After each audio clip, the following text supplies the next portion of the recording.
Hello all, today we are doing math minutes for week 5, math minutes number 69, 70, 71, and solving one-step equations still. So we'll try to knock this out all together as quick as possible. And here we go. Please put your name at the top. When you hand it in, it makes it a lot easier to grade it and put it in the right place if your name is at the top of these sheets of paper. Okay, number 1. If L equals 8, W equals 2, and H equals 1, then LWH equals what? So we're going to go 8, which is L, plug that in. For our W, and this is multiplication since they're all scrunched together. So we're going to put our W in, which is 2, and our H in, which is 1. So 8 times 2, 16, times 1, we end up with 16.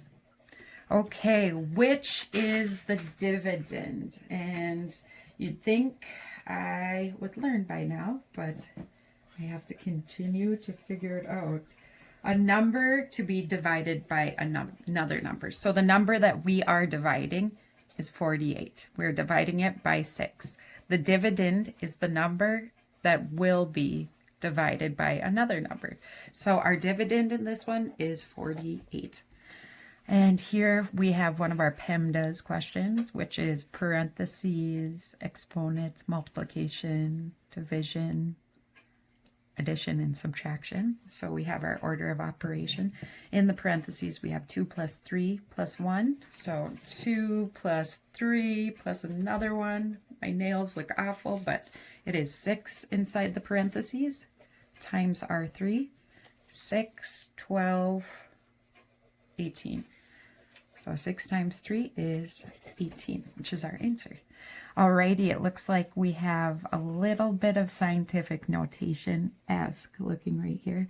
But it says, what is 0.244 times 10? No exponents in that 10. So we're going to go in this direction since it is above 0. But we're going to move our decimal point to the right. And we're only going to do that one place. So our answer is 2.44. Next one is 1 meter equals 100 centimeters. That is false. 1 meter equals, let me double check. 1 meter equals how many centimeters? Now I'm nervous. Maybe it is 100. Oh, never mind. It is true. All right, next one, number 6. What shape is a stop sign? Stop signs are typically 8-sided. 8, if you know any Spanish, which some of you do, I know, but 8 is ocho in Spanish, oito in Portuguese. And in English, ocha, like octa, means 8 too, refers to something. Octagon refers to something 8-sided. So it is a octagon. That is 8-sided. All right, next one is if s equals 3, then 4s squared equals what? So we need to plug in 3 for s. We have 4. Well, we're going to have to go times, I wonder if we could go times 3 squared. So remember our order of operations, we do exponents before we do multiplication. So we would have to go 3 squared. We're going to have to do this for 3 squared is 9. And then 9 times 4 is 36. And if I didn't do that correctly, let me know. We do have to PEMDAS. Again, that order of operation is parentheses, exponents, multiplication, division, addition, and then subtraction. Okay, number 8. If 10W equals 50, then W equals what? So 10 times W, so we're going to put in question mark, equals 50. 10 times what equals 50? Hopefully you're screaming 5. 10 times 5 equals 50. And what is the perimeter of the square? Remember, the perimeter is like measuring a fence around this, okay? So it looks like, I can't be 100% certain, but it looks like it says 10 centimeters here, which is going to mean 10 centimeters there, 10 centimeters there, and 10 centimeters there. So what we're doing is we are adding up each side to get kind of the fence, the perimeter of around the area or the shape. So we're going to go 10 plus 10, 20 plus 10, 30 plus 10 is 40 centimeters. And our very last one, number 10, what is the area of the square shown in 9? Okay, so again, we did the perimeter, which is outside the area. Now is we are measuring how much it covers, how much space it covers. So the way that we figure out an area of something is we multiply one side by the next side. And I believe that all sides are 10 centimeters. There's nothing here to make me believe otherwise. So I would go 10 times 10, and that is 100 centimeters square. Hey, you guys. I am going to do Math Minutes number 70. My boys are listening to a little bit of Marshmallow in the background, so hopefully that won't bug you too much. But we are on number 70, so again, please put your name at the top of the paper. $7, number one, $7 is equal to how many pennies? 100 pennies in each dollar. There are 7 of them, so it is equal to 700 pennies. Adds up pretty quick. Write 9/4 as a mixed number. So the first thing I would ask you is how many times can 4 go into 9, our denominator go into 9 without going over? It can go into 9 twice. So that'll be our big number. So what we have to do is go 4 times 2 is 8. And how many of 9/4, how many are left over after we take away 8/4? And that would be 1/4. So as a mixed number, our 9/4 is 2 1/4. The next one, write 3/4 as a decimal. So I can say, this is something that we can talk about in a couple different venues, but what is 3/4 of a dollar? What are 4/4 of a dollar? We can break a dollar or 100 pennies up into, we can break that up 4 times into quarters, 4 quarters. So if I had 3 quarters, how many cents would that be? It would be 75 cents. This is also not having to do with it, but 75 cents would be 75 hundredths, and 75 hundredths also would be 75% or 75 over 100. All right, moving on. 0.2 plus 0.25. Simple addition, so we have 0.4, because these are both in the tenths position, so it is 0.45. Number 5, if A equals 3 and B equals 9, then B, which is 9, and B over 3, B over A, and we got to plug in 3, and then we can say 3 goes into 9 how many times? Our answer is 3. All right, the next one is 24 times 1/2. Another way to ask that is, what is 1/2 of 24? And that is 12. All right, now we're going to multiply through, and I believe, I might have to double check it, but multiplying through is as easy as multiplying through. So we got to multiply through the numerators and then multiply through the denominators. So 1 times 1, 1, and 7 times 8, over 56. The next one, this, they're letting me know that this song might have swears in it, which I appreciate. So we'll move to the next one. Okay, so now we're moving down to number 8. What is the perimeter of a rectangle? Perimeter means that we add length plus width plus width. So it looks to me like our length of this is 10, and our length of the top is 10, 3, width of 3, width of 3. So all we have to do is go through and add length plus length 10 plus 10 plus 3 plus 3. So 26.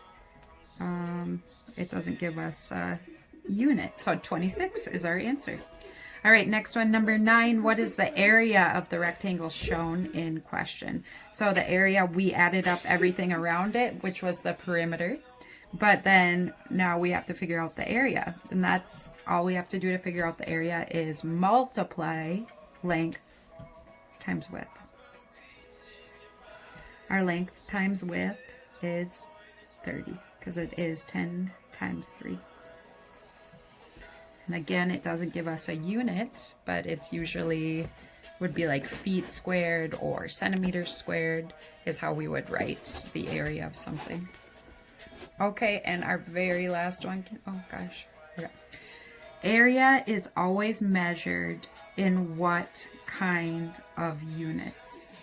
So I just told you that no matter, it doesn't give us the units, but you can use it in centimeters or in feet. And what it would be is whatever unit you decide to use, and it would be squared. So our answer would be whatever unit you use, and it would be squared. All right, again, put your name at the top. All right, it looks like we're getting into some scientific notification, or yeah, no, is it notification? Scientific notation is what it is. So what we have to do first is we got to look at our exponent, and our exponent is how many places we're going to use our decimal. And if you need to go outside, you can go outside, okay? So it looks like we have 0.046 times 10 squared. So we look at our exponent, and that is how many places to the right we are going to be moving our decimal. So we're going to be moving our decimal 2 places to the right. 1, 2. We're going to end up with 4.6. All right, number 2, if W equals 2, then 5W squared equals what? So we got to plug in 2 for our W and square that. Our PEMDAS, which is, said it a couple of times already, but it is parentheses, exponents, multiplication, division, addition, and then subtraction. So we are going to plug in our 2 for our W. 2 squared, which is our exponent we're getting out of the way, is 4. So cross that out and put 4. And 5 times 4 would be 20. Next one, 1/2 of 4 plus 2. So always do the parentheses first. It is 6, so 4 plus 2 is 6. And 1/2 of 6 is 3. All right, another PEMDAS coming along. We do our multiplication before we do any addition or subtraction. And our multiplication, so we're going to start with our 3 times 2, which is 6, and 4 plus 6 is 10. Now again, we have multiplying through fractions. So we just multiply through the numerator and then followed by the denominator. So 1 times 2, 2 times 7 is 14. And we can simplify that because 2 goes into 2 and it also goes in 14. So if we divided 2 by 2, we'd end up with 1. 14 by 2, we'd end up with 7. So our answer, simplified, is 1/7. And then what is the perimeter of this shape? So again, what we do to figure out perimeter, it's like measuring the outside of a fence. Say I have a fence set up all the way around my house. To determine what the perimeter is around my house, I would measure that fence. And this fence, say, so measure, this is all my land right here, and I had to build a big fence to go all the way along my land. So how much fencing do I need? I'd have to figure out, well, what is 8 centimeters plus 7 centimeters, 15, plus 10 centimeters, 25, plus 6 centimeters would be 31 centimeters. And that's straightforward. Unit is centimeters.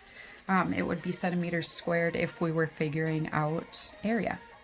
All right, the product of 6 and 7 equals, so my vocabulary guy isn't here, but what a product is the answer to a multiplication question. So the product of 6 and 7 or 6 times 7 is 42.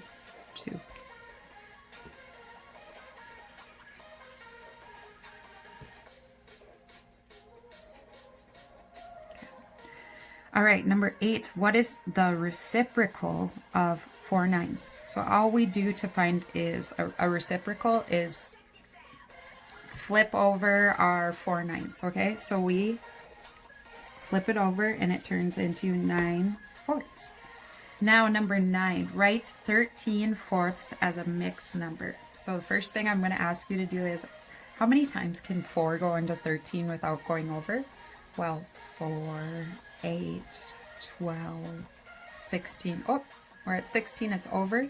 So 4 can go into 13 3 times without going over. So that is going to be my big number for my mixed fraction.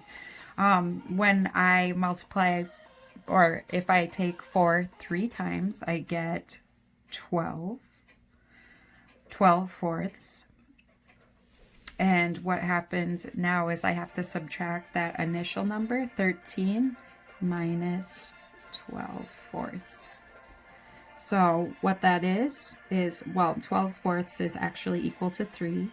And what I am doing, since they share a common denominator, we can just simply subtract through. So what we have is 13/4 minus 12/4. So we're left with 3 1/4. All right, write 1/4 as a decimal. So I'm going to say it again. So just imagine that you cut $1 into 4 quarters. 4 quarters equals $1. Each one of those quarters is worth how many cents? 1 quarter is worth 25 cents, yeah? Plus 25, plus 25, plus 25. 4 quarters equals $1. So 1/4 out of 4 quarters equals 25, or 25%, that could be, or it could also be 25 hundredths. Alrighty, you guys, I am going to move on to the next one pretty seamlessly. We are solving one-step equations. Again, please put your name at the top. I really appreciate that. All right, so you guys have been doing an awesome job figuring out these one-step equations. I'm gonna go through and we'll do three together, maybe 3 of the ones that look a little bit more difficult. I find that when the variable, which is just the letter that we're using, is on the right side, that tends to be a little bit more difficult. But I'm going to choose the first one. We are solving for the variable. Our variable is W. So the first thing we have to do is get our variable to one side by itself. And the way we would do that is we'd have to zero out this 23. So since it's negative 23, to zero that out, I'd have to add 23. And that would leave me on this side with just a W. But whatever I do to the left, I have to do to the right of my equation. So I have to add 23 to this side too. So 2 plus 2 is 44. Okay. So W equals 44. Let's look for one where the variable's on the right side. And I'm looking right here, so Z. And it's the same process. All we have to do is figure out, we have to solve for Z, so we need to get it to one side alone. The way we do that is we need to zero out the negative 17 on this side. So we'll add 17 to this side. And whatever we do to this side, we have to do to this side. So add 17 there. And what it's going to be is this will zero each other out. So we're left over with a Z. And 21 plus 17, what is that? 8. 38 equals Z. So our variable is Z in this one, and our answer is 38. And I am going to do one more with you, and another variable on the right side. Let's see here. Well, it looks like number 13. I want to do number 13 to subtract, but the variables on the left side. I think we're going to be fine. So we need to get K, which is our variable on a side by itself. So K, we have to zero out whatever's next to it. Subtract 11. we're left with k on this side. Whatever we do on this side of our equation, we got to do on this side. So we again have to subtract 11 from this side. 5 minus 1 is 4, and 3 minus 1 is 2. So we have k equals 24. Alrighty, you guys, good luck with this. If you have any issues, please let me know, and have a good day. Bye. I am going to be on a little video for BMS holding this sign, hopefully it's reversed, and saying rocks.